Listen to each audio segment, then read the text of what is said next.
tomorrow will be better. Solve by factoring x squared plus 5x plus 6 equals 0. Follow me, dear friends. Solution. Clearly, we have a quadratic equation on the board. Like I said in the previous video, not all quadratic equations can be solved by factoring.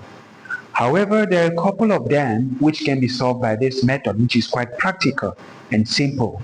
Simple when you're already used to it, okay? So now I said it last time, how can we determine whether or not a quadratic equation can be factored? We use a discriminant function, okay? According to which the discriminant d is given by b squared minus 4ac. Now, if this discriminant gives you a positive value, which is a perfect square, then you can be sure that this equation can be factored. In this case precisely, we're going to have that it will be the square root of 5 squared minus 4 times 1 and then times 6. In this quadratic equation, we have that a is 1, b is 5, and then c, the constant term, is 6. And this is going to give you 1, square root of 1. 1 is a perfect square, all right? So in conclusion, this equation can be factored. So having this in mind, the next thing to do here is, like we already anticipated, we're going to be identifying each part of our quadratic equation. A here is 1, b here is 5, and then c is 6. Now, to factor a quadratic equation, the process is as follows. Start by finding the product AC, which in this case will be 1 times 6, and this is 6. The next step is find two factors of the product AC such that when added will sum up to B.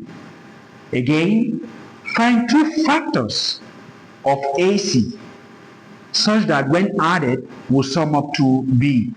Now there are so many factors of AC. We have 2, 3, we have 6, 1, we have -2, -3, we have -6, -1, and so on. Now, which of these pairs of factors will likely give us B, which is 5, when summed? The only answer is this first pair, okay? That's why this requires knowledge, a perfect knowledge of your times table, all right?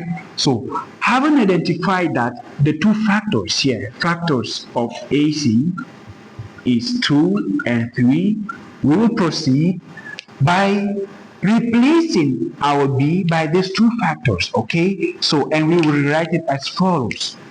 Therefore, we have x squared plus, now instead of writing 5x, we will express 5x in terms of these two factors, or as a sum of these two factors, okay? So this is going to give us, instead of 5x, we will say 2x plus 3x, and then now plus 6 equals 0. Clearly, we haven't changed anything because 2x plus 5x still comes back to 5. 2x plus 3x still comes back to 5x. So we haven't changed anything. At this point, we are going to be identifying common factors. We will first of all segment our equation in two sections, okay? We will segment it as follows, this and then this. Because these two segments each should have something in common. This first segment has x and x in common. That's the only thing they have in common. Okay, so we factor out what they have in common. If you factor out x from x squared, you're left with just x. If you factor out x from 2x, you're left with just 2.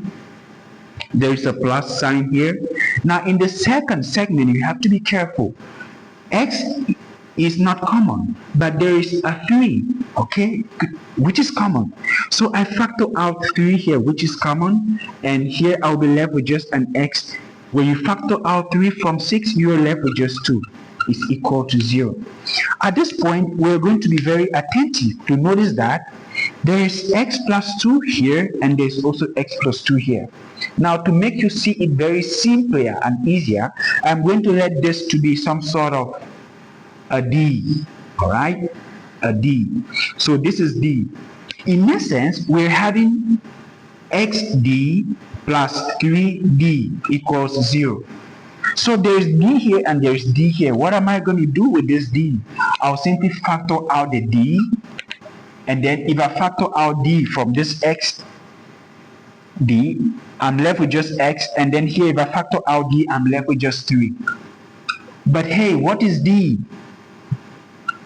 d is x plus 2, which is the same x plus 2 here. So instead of d, I will write x plus 2, and then which is a factor of x plus 3.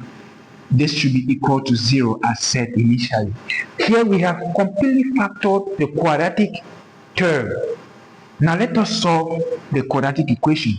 If the product of two things gives you 0, this simply means that one of the two things is equal to 0. So either x plus 2 equals 0 or x plus 3 equals 0. At this point, you just have to find x by sending whatever else is not x to the other side. So in this first case, we will have that this implies that x will be equal to, when 2 goes here, it becomes negative 2. And in the second case, this will imply that x is going to be equal to negative 3. So I have the two values of x here, x1 and x2, as follows. This is how simple it is, because tomorrow will be better.